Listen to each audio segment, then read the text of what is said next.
রুমি দর্শনে মানুষের প্রকৃত পরিচয়কে আলাদা কেন্দ্র হিসেবে নয়, বরং এক বৃহত্তর অস্তিত্বের, পরম সত্যের অংশ হিসেবে দেখা হয়।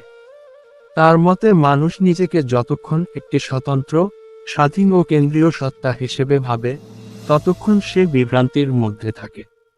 কারণ এই আমি আলাদা ধারণায় বিচ্ছিন্নতা তৈরি করে এবং মানুষকে তার মূল উৎস থেকে দূরে সরিয়ে দেয়।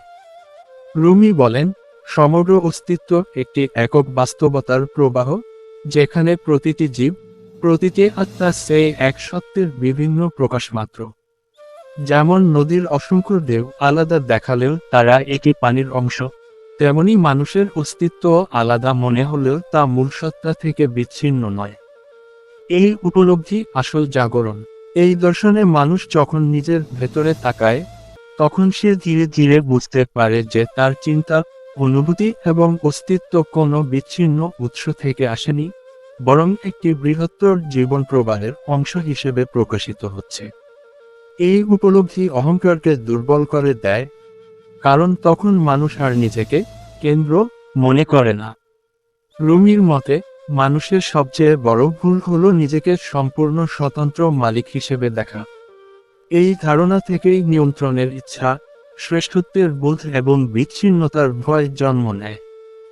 কিন্তু যখন মানুষ উপলব্ধি করে যে সে সমগ্রের একটি অংশমাত্র, তখন তার ভেতরে এক ধরনের প্রশান্তি আসে, কারণ তখন সে আর সবকিছুর ভার একা বহন করতে চায় না।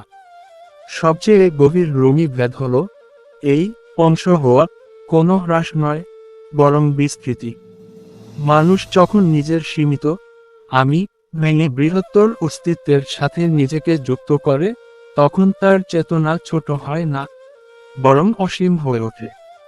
এই অবস্থাতে সে বুঝতে পারে সে আলাদা কেন্দ্র নয়, বরং এক চিরন্তন বাস্তবতার জীবন্ত প্রতিফলন।